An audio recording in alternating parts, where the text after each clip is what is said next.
Adnan water tank लाए हैं खास एंटी बैक्टीरियल वाटर टैंक्स, जिससे आपको मिले शुद्ध पानी हमेशा। Adnan water tank, safe and healthy water storage solution. अस्सलाम वालेकुम नाज़रीन, नजर डालते हैं देश और दुनिया के खबरनामे पर।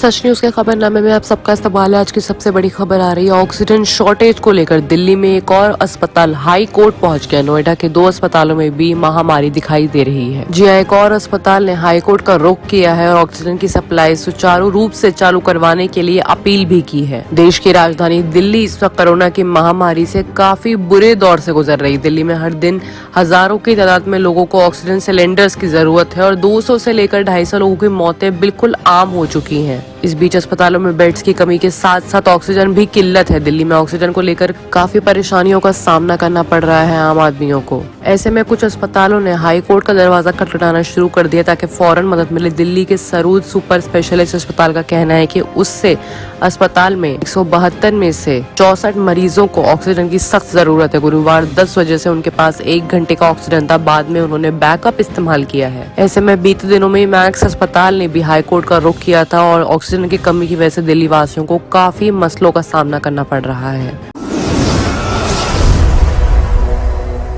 वहीं अगली बड़ी खबर आ रही है सुप्रीम कोर्ट के सख्त बयानों को लेकर, जो उन्होंने केंद्र से 4 मुद्दों पर सवाल पूछा है। सुप्रीम कोर्ट भी काफी गुस्से में नजर आ रही है। कोर्ट ने केंद्र से पूछा उनके पास कोविड-19 से निपटने के लिए क्या नेशनल प्लान है। कोर्ट ने हरीश साल्वे को एमिकस क्यूरी की नियुक्ता भी की है। कोरोना के बढ़ते ग्राफ और अस्पतालों में ऑक्सीजन की किल्लत को देखकर सुप्रीम कोर्ट काफी सख्त हो गया है। कोर्ट ने गुरुवार को संज्ञान लेते हुए केंद्र सरकार को नोटिस भेजा है। कोर्ट ने केंद्र सरकार से पूछा कि उनके पास कोविड-19 से निपटने के लिए क्या नेशनल प्लान है। वहीं 4 अहम मुद्दों पर केंद्र सरकार के नेशनल प्लान मांगा। इसमें पहला ऑक्सीजन की सप्लाई, दूसरा दवाओं की सप्लाई, तीसरा वैक्सीन देने का तरीका और प्रक्रिया और चौथा लॉकडाउन करने का अधिकार सिर्फ राज्य सरकार को हो, कोर्ट को नहीं। अब मामले की अगली सुनवाई 23 अप्रैल यानी कल होगी। सुप्रीम कोर्ट ने बेंच के लिए ये भी कहा है कि कंफ्यूजन और डाइवर्जन कर रहा है। इलाहाबाद हाई कोर्ट के लॉकडाउन वाले आदेश का जिक्र करते हुए सुप्रीम कोर्ट ने कहा है कि वो नहीं चाहती कि हाई कोर्ट ऐसे आदेश परिरद्द करे। इससे पहले दिल्ली हाई कोर्ट ने केंद्र सरकार पर टिप्पणी करते हुए कहा था कि गिड़गिड़ाइए, उधार लीजिए, चोरी कीजिए, लेकिन ऑक्सीजन लेकर आइए, हम मरीजों को मरते हुए नहीं देख सकते।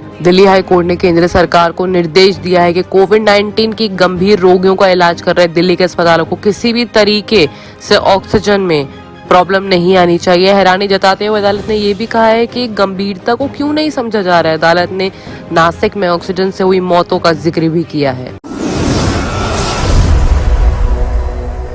वहीं अगली ही बड़ी खबर आ रही है गुरुद्वारों को लेकर। पहली बार जब देश में 3 लाख के पार मामले हो गए, ऐसे में कुछ धार्मिक संस्थान सहारा बन गए हैं। ये वाकया नोएडा सेक्टर 18 से आ रहा है, जहां गुरुद्वारे में देखने को मिला है। दरअसल गुरुद्वारे वाले खानों की प्रिपरेशन कर रहे हैं उन तमाम लोगों के लिए जो कोविड से पीड़ित हैं। इसके साथ ही खाना पैक होकर उनके घर तक पहुंचाया जा रहा है। इस वीडियो को काफी वायरल कर दिया गया है। सिख सरदार तमाम लोग गुरुद्वारे में इस जूझ में है कि किसी भी तरह से कोविड का कोई भी पेशेंट किसी मुसीबत का सामना ना करे।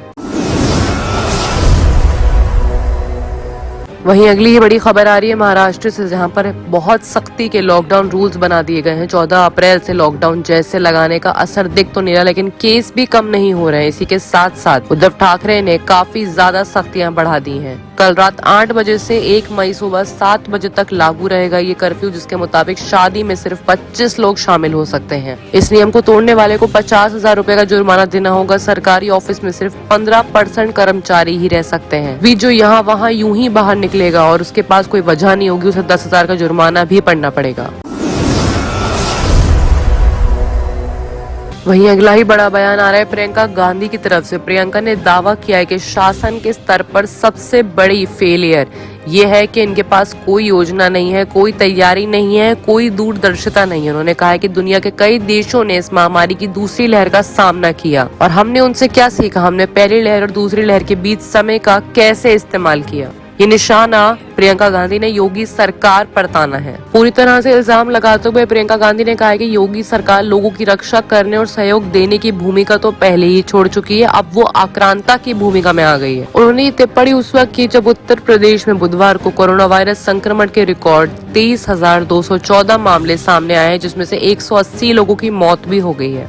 गौरतलब ये है कि जहां पर एक तरफ लोग काफी परेशान है कोविड-19 की वजह से अपने घरों से निकलना अवॉइड कर रहे हैं, वहीं दूसरी तरफ रैलियां किसी भी किस्म से रुकने का नाम नहीं ले रही हैं। ऐसे में कोविड-19 के केसेस बढ़ने की आशंका पूरी है। आइए अब बात करते हैं इंटरनेशनल खबरों की, जहां पे सबसे बड़ी खबर आ रही है पाकिस्तान में ब्लास्ट हुआ है। बलूचिस्तान की राजस्थानी कोयटा के होटल में धमाका हुआ है जिसमें 5 लोगों की मौत हो गई है। वहां अहम मौके पर सेना को भेजने की तैयारी भी चल रही है। ये ब्लास्ट कोयटा के सबसे बड़े होटल सेरेना की पार्किंग में हुआ है। अब तक 5 लोगों के मारे जाने की खबर आ रही है। जिस होटल में ब्लास्ट हुआ है यहाँ चीन के अधिकारी रुके थे। शहर के सरकारी अस्पताल के एक डॉक्टर के मुताबिक मरने वालों की संख्या काफी ज्यादा हो सकती है क्योंकि ज्यादातर घायलों की हालत गंभीर है। मीडिया रिपोर्ट्स में कहा गया है कि शहर के बड़े हिस्से को सेना के हवाले करने की तैयारी की जा रही है क्योंकि यहाँ बीते कई दिनों में हिंसा हो रही है। बता दें कि मौतों के साथ साथ 23 लोग घायल भी हो चुके हैं। वहीं अगली बड़ी खबर आ रही है इजराइल से, जहां पर अब 56% मास्क फ्री लोग घूम रहे हैं। आबादी को वैक्सीनेट किया गया, घर के बाहर मास्क अब जरूरी नहीं है। 8 महीने बाद सभी स्कूल और कॉलेज भी पूरी तरह से वहां पे खुल जाएंगे। कोविड-19 के खिलाफ इजराइल ने बहुत बड़ी कामयाबी हासिल की है। देश में लगभग 56% आबादी को यहाँ वैक्सीन की डोज दुगनी बार लग चुकी है। इसके बाद घर से बाहर निकलने पर अब कोई पाबंदी नहीं है।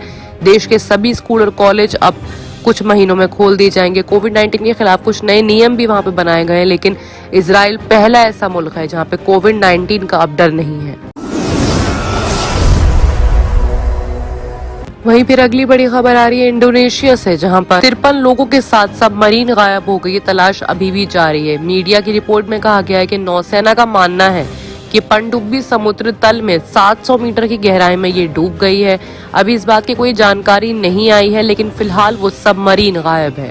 इतना ही नहीं है, बल्कि सिंगापुर और ऑस्ट्रेलिया से भी मदद मांगी गई है। इसमें बाकी देश भी हिस्सा ले रहे हैं। उनका माना जा रहा है कि पनडुब्बी यानी कि सबमरीन बाली के उत्तर में करीब 92 किलोमीटर दूर पानी में कहीं गायब हुई है। फिलहाल उसकी तलाश अभी जारी है। बाकी की तमाम खबरों के लिए आप लोग देखते रहिए सच न्यूज।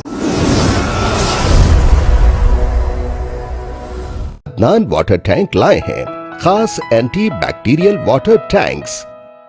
इसके 4 लेयर जो आपके टैंक को रखे 100% यूवी प्रोटेक्शन, जो टैंक में बैक्टीरिया पनपने न दे, जिससे आपको मिले शुद्ध पानी हमेशा।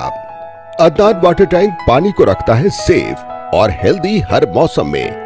अदनान वाटर टैंक्स ने प्रदूषण और जरासीम से पानी को बचाने के लिए थ्रेडिंग लॉक लिड सिस्टम की शुरुआत की है।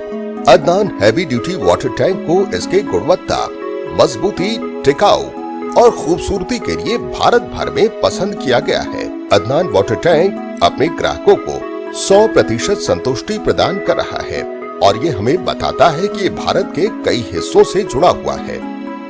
Adnan water tank, safe and healthy water storage solution.